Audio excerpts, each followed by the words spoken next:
अजय शुक्ला जी, आपने सुना, उमेश जी को भी सुना और राकेश जी को भी सुना। आपको लगता है कि वाकई क्या ऐसा हो रहा है? पिछले कुछ दिनों में सरकार ने जो कुछ भी कामकाज किया बेहतरी के लिए, उसलिए मुस्लिम महिलाएं अंदर से बहुत खुश हैं और एक साइलेंट वोटर है मुस्लिमों में जो कि इस बार बीजेपी के लिए और प्रधानमंत्री मोदी के लिए वोट करने वाला है। मैं इस बात से सहमत नहीं हूँ। मेरा अपना मानना है कि मुस्लिम मतदाता निश्चित रूप से भारतीय जनता पार्टी से, नरेंद्र मोदी से दूरी बना के रखना चाहता है और वो जितना भारतीय जनता पार्टी के करीब अटल बिहारी वाजपेयी के समय में था उससे बहुत कम है।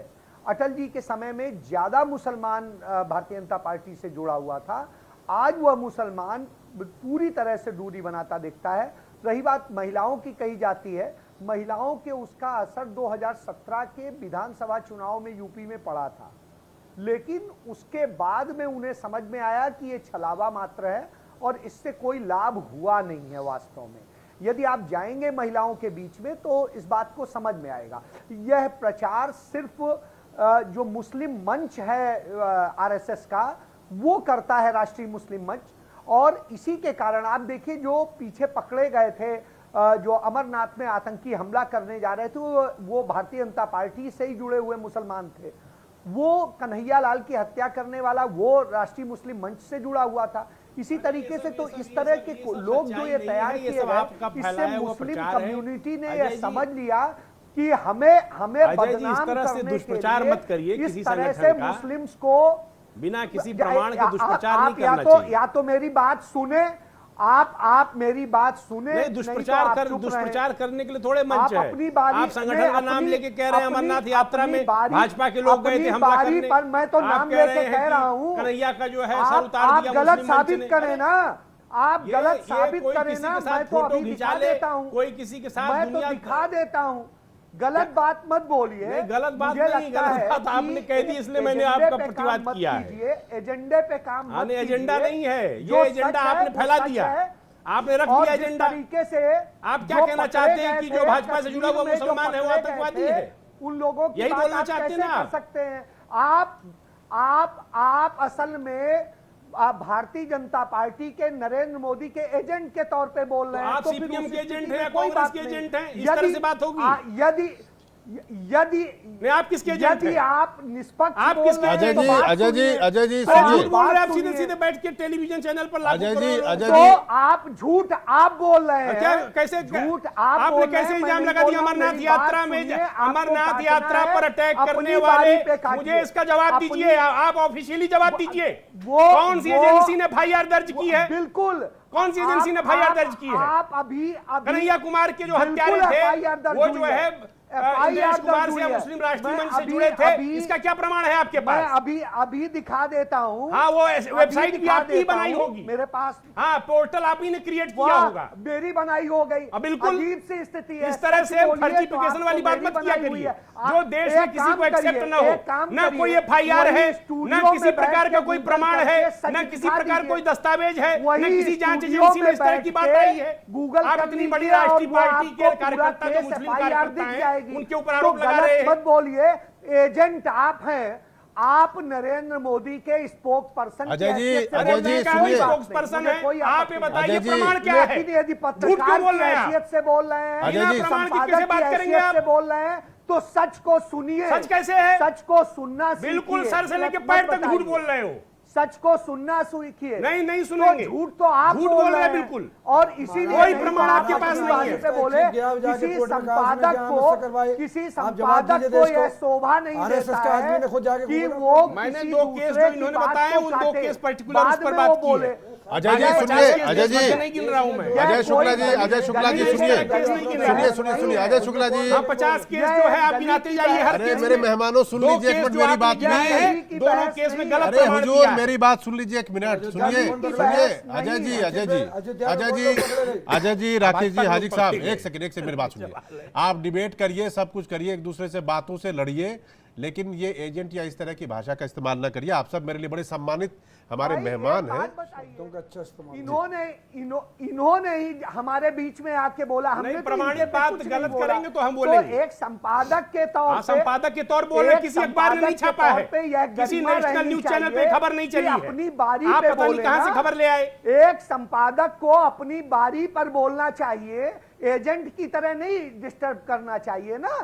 तो आप अपनी बारी पे बोले, हम अपनी बारी पे बोलेंगे। आप मुझे काटिएगा अपनी बारी पे, लेकिन अभी किसी दूसरे की बारी पे गलत बात मत बोलिए। फोटो के ऊपर से तमाम लोग अंदर तो गए। प्लीज, जेल में पड़े हुए हैं अभी जामिया के बच्चे, ये डेकोरम बेगुनाह मेंटेन पड़े हुए हैं। नहीं वो क्या मतलब आतंकवादी चलिए बेगुनाह है। अजय जी आपके पास हम आएंगे। मैं सुनिए, मैं अकू जी की तरफ रुख करना चाहूंगा।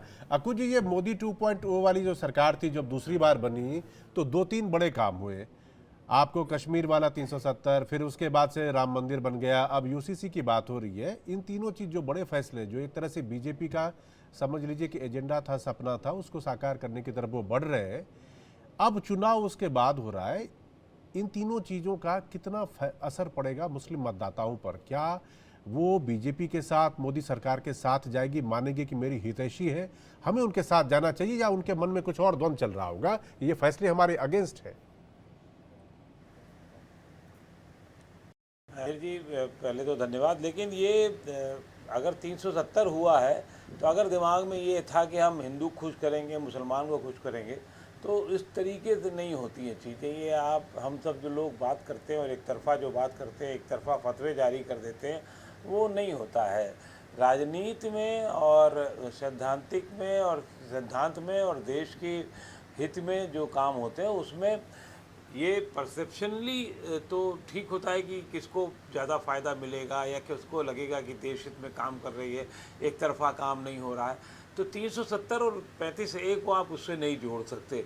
370 जो था वो ठीक है कि उसको लोगों को एक ये ध्वनि जाती है कि हाँ एक बराबरी की हिस्सेदारी हो रही है, तो इसलिए ठीक है। 35A में भी है। अब आप कहेंगे 35A के बाद जहाँ होने के बाद में कितने लोगों ने ज़मीन खरीदी, कितने लोगों ने क्या किया, तो ये फिर व्यापारिक मामला हो जाता है और उसको उस तरीके से आप नहीं जोड़ घटा सकते हैं। मुसलमानों पर क्या असर होगा, ये भी एक परसेप्शन का खेल है। ये बताया जाएगा कि ये तो बिल्कुल मुस्लिम विरोधी काम हुआ है, 370 हटा दिया था। आप बताइए, आपको एक स्टेट थी जहां आपका अलग एक रुतबा था, अलग चीज़ें थी, अलग एक अनुच्छेद लागू करके देश के संविधान में फिर वो काम किया गया था, वो भी हटा दिया। तो ये परसेप्शन की खेल है। जब राजनीति में कोई चीज़ होती है या सरकार के तौर पे की जाती है, तो वो सिर्फ एक वर्ग के लिए नहीं की जाती। कोई नीति भी जब बनती है तो सिर्फ एक वर्ग के लिए नहीं होती है। अब ये कहना कि साहब राशन मिल रहा है 80 करोड़ लोगों को, तो उसमें हिंदू को मिल रहा है, मुसलमान को मिल रहा है, तो मुसलमान को मिल रहा है तो नागरिक होने के नाते मिल रहा है, ये कोई एहसान नहीं हो रहा है।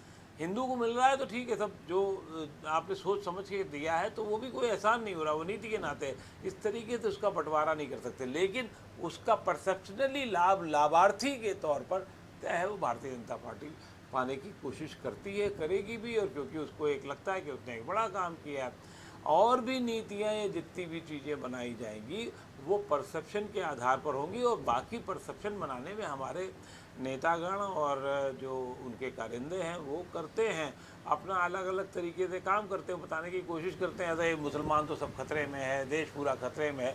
लेकिन क्या सचमुच ये बताया जाए इतिहास के हिसाब से कि अगर तुलनात्मक दृष्टि से देखा जाएगा तो कहाँ खतरा है और कहाँ खतरा नहीं है? हाँ, ये खतरा ज़रूर माना जा सकता है, या ये कि भारतीय जनता पार्टी की तरफ आरोप लगाया जा सकता है कि उसने मुस्लिम नुमाइंदे नहीं दिए हैं।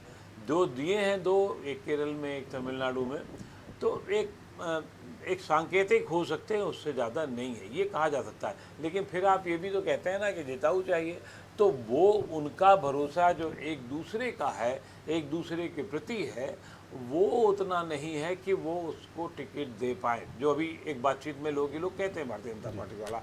तो अगर वो देना होता है तो अपने तरीके से देते हैं, अपनी इच्छा के अनुसार देते हैं। तो एक राजनीतिक प्रतिनिधित्व की बात पे आरोप तो माना जा सकता है भारतीय जनता पार्टी पर, लेकिन बाकी नीतिगत चीज़ें जो हो जाती हैं, मुझे तो ये भी कहने में कोई संकोच नहीं है, कई बार कई चीज़ें ऐसी होती हैं जिसको आप सोचते हैं उसका लाभ मिलेगा, उतना नहीं मिलता है। अगर आज आप राम मंदिर को सोचें तो राम मंदिर का जो उफान इस समय तक उन लोगों ने 6 महीने पहले भारतीय जनता पार्टी ने सोचा समझा होगा, वो अभी नहीं दिख रहा है। अब आगे हो जाए 6 चरणों में तो मैं नहीं कह सकता, लेकिन पहले चरण में वो उफान नहीं दिखा। पहले चरण में तो चीज़ थी वो ये ज़रूर था कि एक अपने पसंद के, चाहे वो हिंदू हो या मुसलमान हो, उसको वोट देने की बात की गई थी। तो आप उफान होना 370 इस समय कोई नहीं पूरे देश के राजनीति में कोई चर्चा कर रहा है, क्या कोई विपक्षी दल कर रहा है? 35 के बारे में कोई कर रहा है? नहीं कर रहा है। भारतीय जनता पार्टी के नेता जरूर कोशिश करते हैं। तो